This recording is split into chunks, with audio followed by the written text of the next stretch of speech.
Hello, this is Friendly Cat, and Callie Alley asked if we could do Cod Wars because the Iceland achievements are so hard. They are so hard. So we will be doing Cod Wars today and Vinland. We will be doing ahistorical, but I will be setting Germany to fascist, and every other setting is left unchanged. It's because Germany kind of needs to go fascist. I strongly suggest you play this on historical, but I'm going to play it on ahistorical just because I need a little bit of variety. Our first focus will be not our king.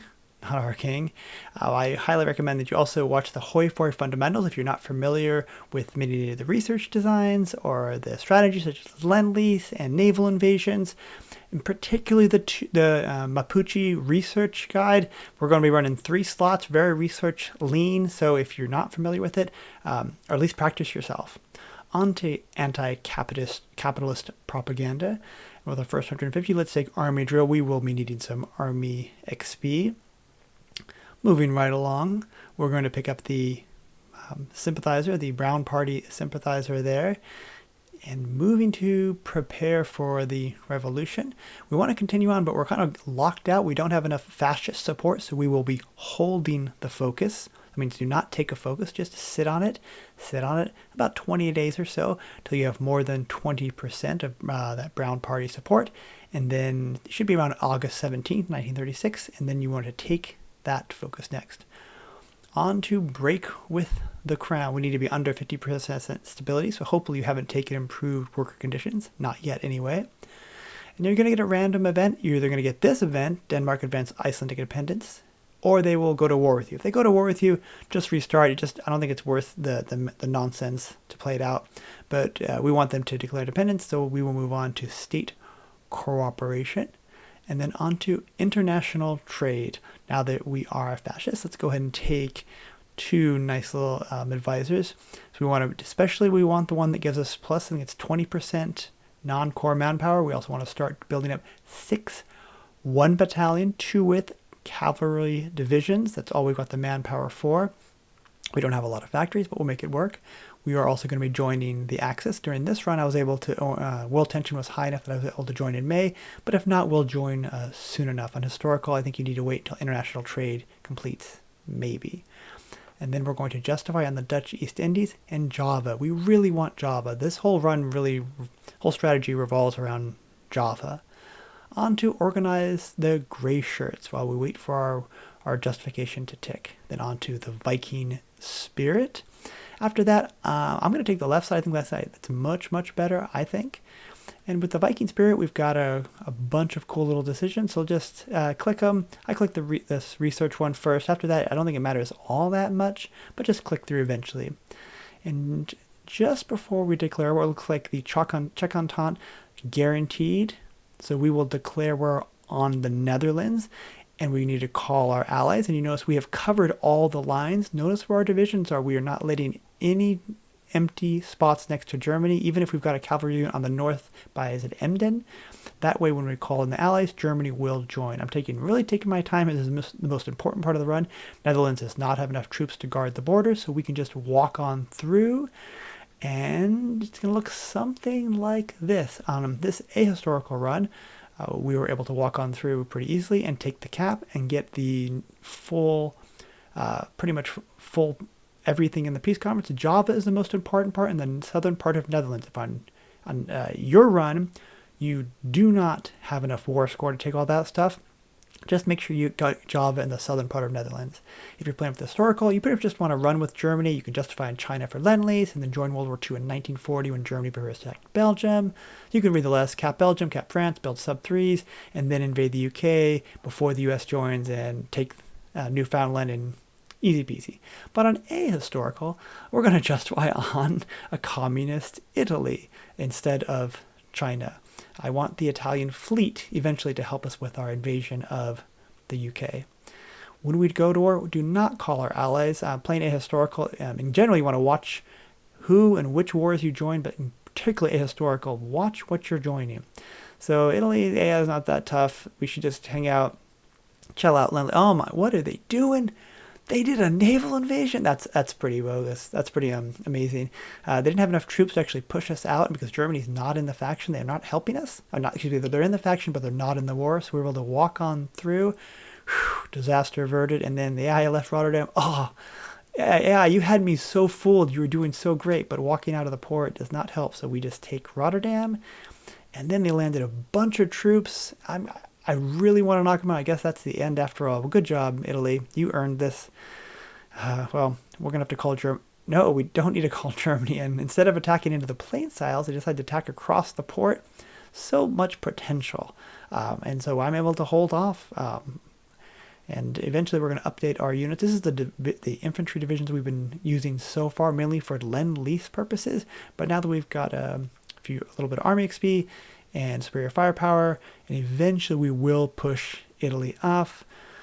Very satisfying.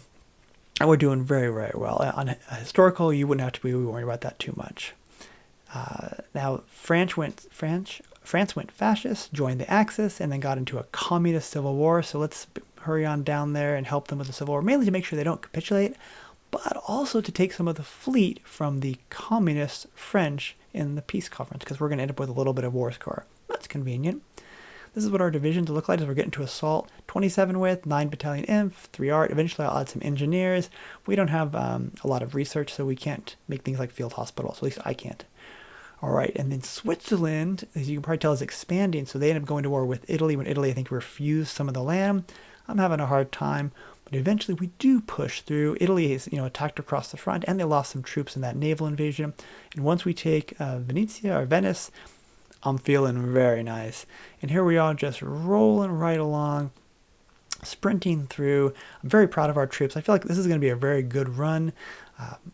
And then we just take a look at what the rest of the world looks like. Iran has joined the Axis. The Axis also includes Sweden, parts of Poland, Germany. Here in the early 1930s, just declaring war on everyone. Now they go after Greece.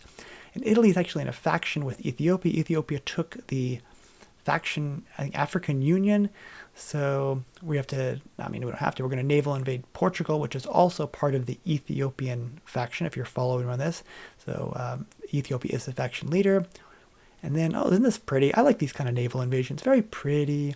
And we're going to challenge Ethiopia. Ethiopia and Iceland have the strongest armies, or our strongest national spirit, I think, in the game. So it's nice to face off against them. We are stronger. We're able to beat this, but Ethiopia is very, very powerful. You ever have a chance to play them. They're like the counterpart to Iceland. And, Switzerland turned themselves into the Alpine Confederation. They joined the Czech Entente. This is what the world looks like. Ahistorical. This is as bad as it gets, I think. Czech Entente is fighting everyone. The Allies is fighting everyone. Germany and the Axis is fighting everyone.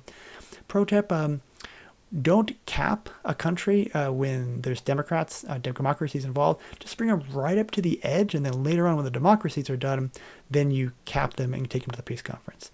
So we have our choice of which war we want to join. We'll join the German Alpine War, so we can take out the Czech Entente, and part of, I think that's Communist Spain, Democratic Spain in the lower west corner, southern west corner. They're actually in the Axis, but so is France, so we will also cross. Will we cross the strait? If we can cross the strait, we are in good. We got it. We got it. And that means we can take all of Italy and then eventually finish off the Czech Entente.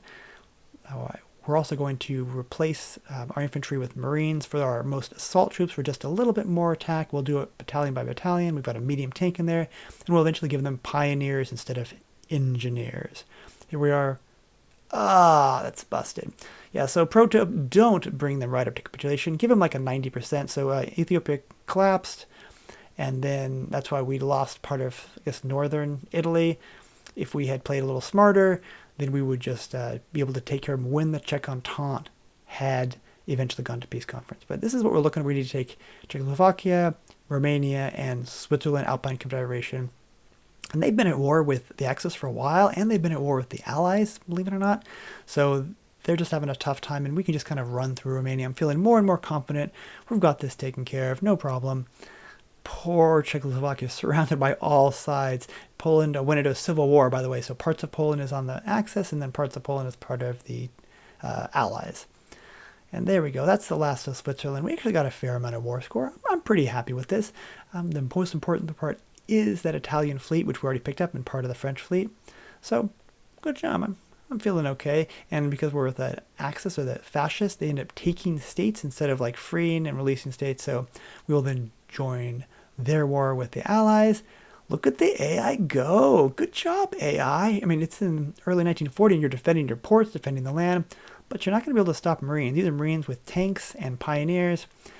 Oh, I don't have naval superiority. I already had a naval invasion launched and ready to go into Newfoundland for the Vinland. But have patience. I've got subs out, and sure enough, eventually, this didn't take long at all. I do get superiority, and then we'll take our fleet away because they don't need it once the superiority has been achieved. The invasion will continue. We're just tearing through England. Again, keep in mind, on these ahistorical games, when it's so hot, the world is so hot, and everyone's attacking everyone, they often don't have a lot of force once you're able to land on them. Even if you didn't do a lot of the damage, here we are. Can we land? Oh, we can't. No, we can't. We can't. It's the United States. They don't have any piercing on those Marines. This is why on their Marine defenders, that's why we bring Marines with medium tanks. And once we land, all we need to do is just completely control Newfoundland. We need 100% of Newfoundland. Not just control the state, but fully control for this achievement, as far as I know. So we'll just send our little divisions and then race back to the port just in case a naval invasion is coming. And with that, we have now completed, I think it's Vinland? I'm not sure if I'm saying that correctly. We completed Cod Wars when we capitulated England a few moments ago. Well, that was a little bit of fun. I have to admit, Iceland feels like kind of a rushed country. It's got a lot of 70-day focuses, but it is a lot of fun. I mean, it is a fair amount of fun, I should say. It feels like you're the tail to the dog of Germany. The Germany just barks and attacks everything, and you're just trying to stick with it and stay alive and try to protect Germany from being taken over. In this run, they almost lost Berlin to the Czech Entente, so it's all right, though. It's a lot of fun. And we could easily continue this on to a world conquest. The Axis is getting very powerful. The United States still can't clear the Axis out of Mexico, so we could cross across the sea and then just attack the United States from that direction. But since that's all the request was with the Cod Wars achievement, I think we'll call it a day here. Well, I hope you enjoyed watching, and I hope this helps you. If you have any comments or suggestions, please feel free to leave below. Thank you very much, and I hope you have a great day.